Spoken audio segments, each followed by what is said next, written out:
महाराज जी, आपसे एक हमारा सवाल है।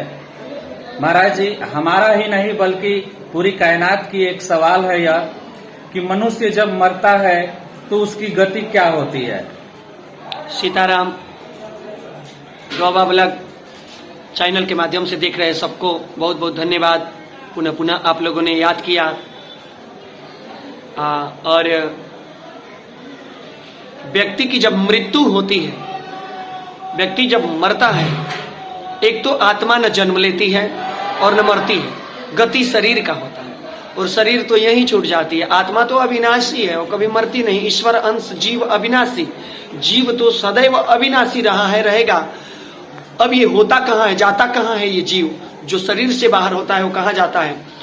जैसे व्यक्ति कपड़ा बदलता है, ठीक उसी प्रकार से जैसे व्यक्ति कपड़ा बदल के नया कपड़ा धारण कर लेता है, पुराना कपड़ा को बदल देता है, ठीक उसी प्रकार से प्रारब्ध के अनुसार कर्म जोड़े जाते हैं। कर्म और प्रारब्ध के अनुसार एक तो हमें मनुष्य बन के हम आए हैं और इस जीवन में जो कर्म कर रहे हैं उसी प्रारब्ध को जोड़ा जाएगा। और जिस योनि में जाने, 84 लाख योनि बताए गए हैं, जिस योनि में जाने के लायक हमारा प्रारब्ध रहा, कीड़ा मकोड़ा, पशु पक्षी, वृक्ष लता फूल जो भी हो, जिस योनि में जाने के लायक हमारा प्रारब्ध रहेगा, प्राण तुरंत अपना वह योनि धारण कर लेता है। बस व्यक्ति निकल के वहीं जाता है। चाहे जैसे इसके बाद आप लोगों के मन में ये प्रश्न हो सकता है कि मरने के बाद फिर व्यक्ति भूत कैसे बन जाता है, भूत में परिवर्तित कैसे हो जाता है। उसके बाद अगर लोग भूत खेलते हैं तो उसकी आत्मा अगर शरीर में है तो एक साथ दो आत्माओं का प्रादुर्भाव एक शरीर में कैसे हो जाता है।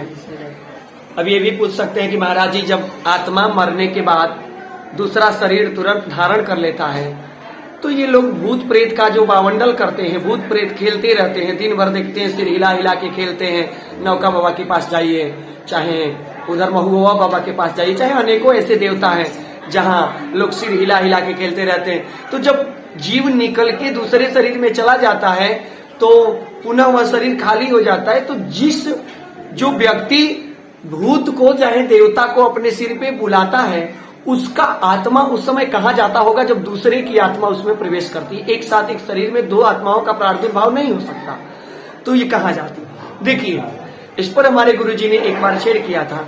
ये एक साइकोलॉजिक बीमारी है, दिमागी बीमारी है ये। इस दिमागी बीमारी में लोगों के विनाश छोड़कर विकास कभी हो ही नहीं पाता है। और ऐसा भी होता है, ये नहीं कि सिर पे देवी देवता नहीं आते हैं। हम न इस बात को नकारते भी नहीं कि नहीं आते हैं, लेकिन जब आएंगे तो आपकी अवस्था रहसु की तरह हो जाएगी।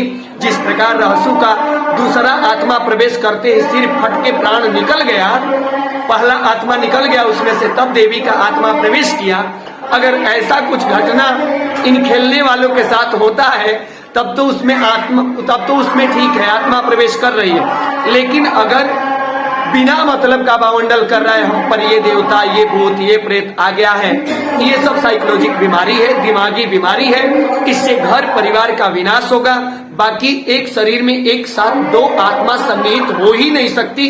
इसको सर्वथा काटा जा सकता है, इसको गलत ठहराया जाएगा। इसलिए आप लोग इस प्रकार की विडंबना में न पड़े।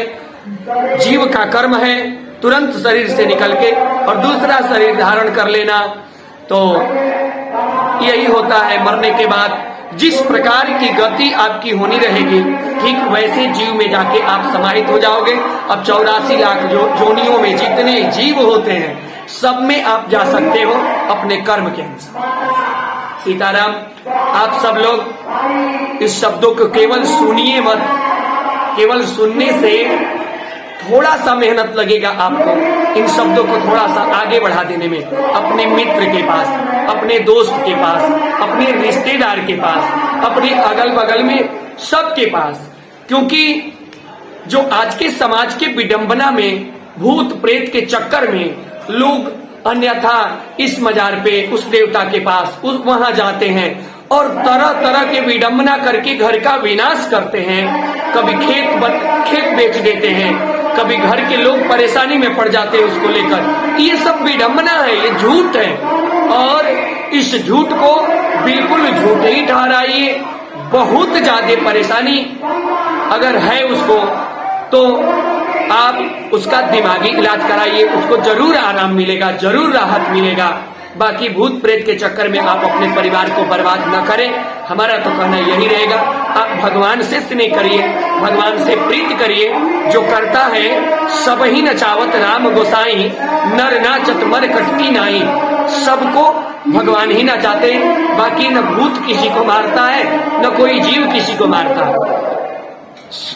वशिष्ठ जी ने भरत जी को समझाया था कि सुनहु भरत भावी प्रबल, बिलखी कहेऊ मुनिनाथ, हानि लाभ जीवन मरण जस अपजस विधिहार। ये 6 चीज, हानि लाभ जीवन मरण जस अपजस विधिहार, ये 6 चीज, हानि लाभ जीवन मरण जस और अपजस, ये 6 चीज के अधिकारी आप नहीं हो, इसी का अधिकारी परमात्मा है। लोग विडंबना करते हैं, इसने उसको मार दिया, उसने टोना करके तंत्र विद्या करके उसको मार दिया, ये सब विडंबना है। इसकी चक्कर में मत पड़िए। प्राण लेने का और प्राण देने का अधिकार केवल परमात्मा को है, केवल परा प्रकृति को है, केवल पर ब्रह्म को है, सिवाय और किसी के नहीं। संसार में किसी की क्षमता नहीं जो प्राण का हेरा फेरी कर सके अपने मंत्र तंत्र के प्रभाव से। तो भाई इन सब चक्कर में ना पड़े। जीव आप हैं, ईश्वर के एक अंश है, छोटे अंश है, पुत्र है उसके, तो आप उनसे स्नेह करोगे तो आपकी होनी बरकरार रहेगी। बड़ा अच्छा सौभाग्य है, मनुष्य जीवन मिला है आपको, और प्रयास रहे कि गति मिले चाहे ना मिले, मृत्यु के बाद पुनः मानव जीवन ही मिले, ऐसा कर्म रहे। क्योंकि जानवर जब रास्ता चलता है तो सिर झुका देता है। आप कभी जानवर को लेके जाइएगा, रस्सी में बांध के देखिएगा, सिर झुका देगा। और जो मनुष्य जब चलता है तो सिर को उठा देता है। वह सिर झुकाया हुआ जानवर हम सबको बताना चाहता है कि देख, जीव हम भी हैं, जीव तुम भी हो। एक कर्म के छोटी सी चूक के चलते तेरे सामने रस्सी में बना के झुक के चलना पड़ रहा है हमें।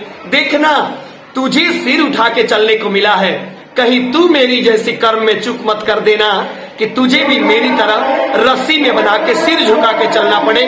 तो भाई कर्म से ही सब कुछ संभव है।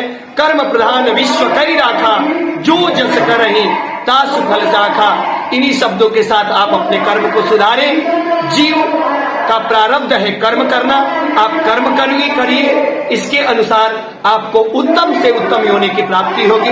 सीता है।